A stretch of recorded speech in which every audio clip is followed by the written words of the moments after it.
नमस्कार। Power of chart with Bhupesh Sharma में आपका स्वागत है। आज बात करते हैं ब्याज दरों की और गोल्ड के भाव की।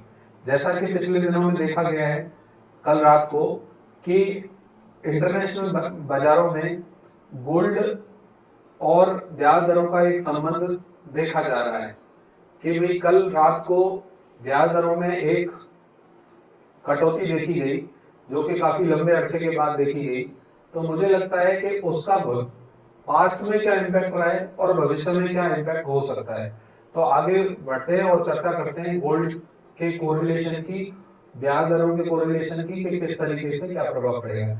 इंटरेस्ट रेट जब बढ़ते हैं तो अपॉर्चुनिटी कॉस्ट गोल्ड और सिल्वर की बढ़ जाती है। इसलिए ज्यादातर समय जब देखा गया है कि जब जब इंटरेस्ट रेट बढ़ते हैं या बढ़ने के क्रम में होते हैं तब अक्सर गोल्ड और सिल्वर के भाव घटते हैं। वहीं अगर बात करें कि जिस तरीके से कल बीती रात को ब्याज दरों में दरें घटने का क्रम शुरू हुआ है तो पास्ट में ऐसा देखा गया है कि जब ब्याज की दरें घटेंगी तो गोल्ड और सिल्वर के दाम अक्सर बढ़ते हुए देखे गए हैं।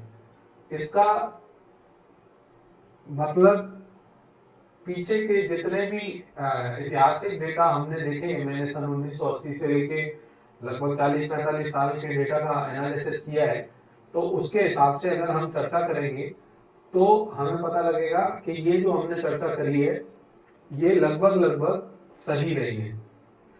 परंतु यहाँ फाइनेंस का मामला है तो मैं कहूँगा कि किसी भी पास्ट के डेटा से कोई जरूरी नहीं है कि भविष्य में वैसे परिणाम देखने को मिले। परंतु जैसा कि पास्ट में देखा गया है हम उसकी चर्चा यहाँ पर जरूर से करते हैं।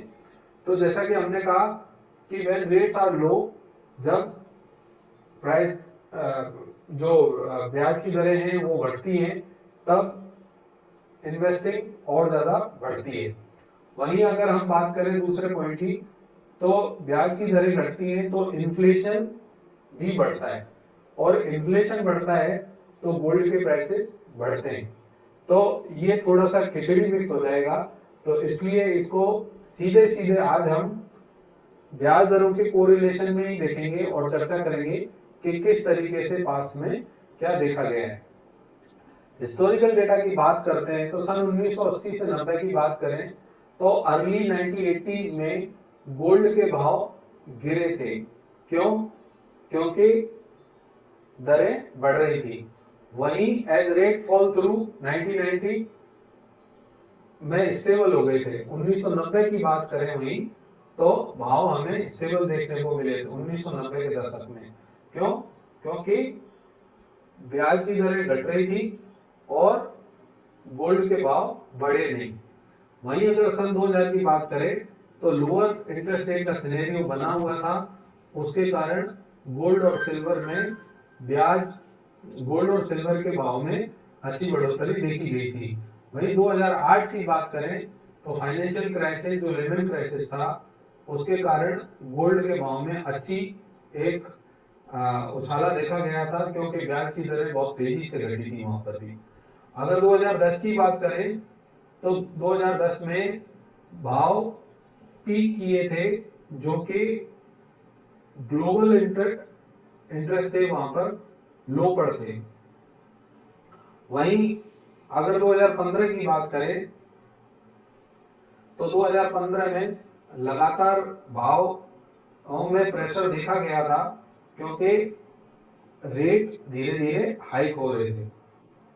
रिसेंट कोरिलेशन की बात करेंगे तो रिसेंट कोरिलेशन में सन 2013 से 16 तक फेड ने अपनी ब्याज की दरों को बढ़ाया था, इसलिए गोल्ड के भाव में एक अच्छी गिरावट देखी गई थी।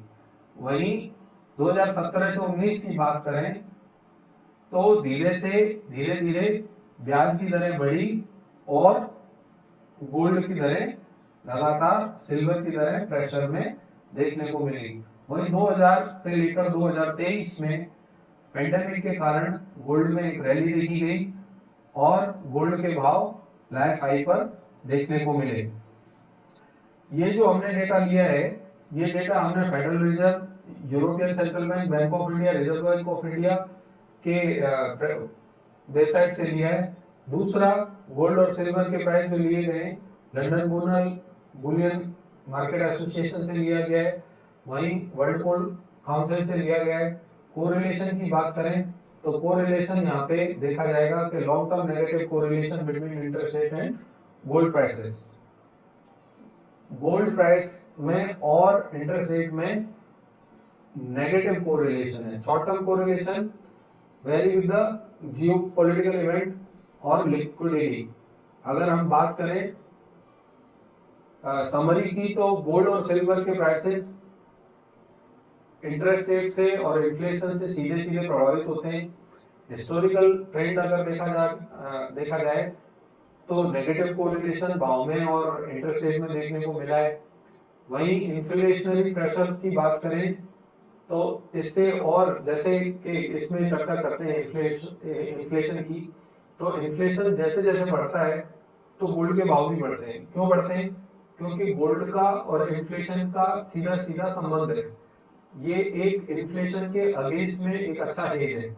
इसलिए ज्यादातर वक्त ऐसा देखा गया है कि जब जब गोल्ड और सिल्वर के दाम बढ़ते हुए देखे जाते हैं तो उसमें तीन ही प्रमुख कारण होते हैं, या तो इन्फ्लेशन होता है, या इंटरेस्ट रेट होता है, या तीसरा जियोपॉलिटिकल इवेंट होता है। वहीं अगर बात करें इंटरनेशनल ट्रेड की, तो अभी पिछले दिनों में जिस तरीके से जियोपॉलिटिकल अनस्टेबिलिटी बाजार में देखी गई है, उस तरीके से गोल्ड और सिल्वर के भाव में एक अच्छा उछाला देखने को मिला है। धन्यवाद।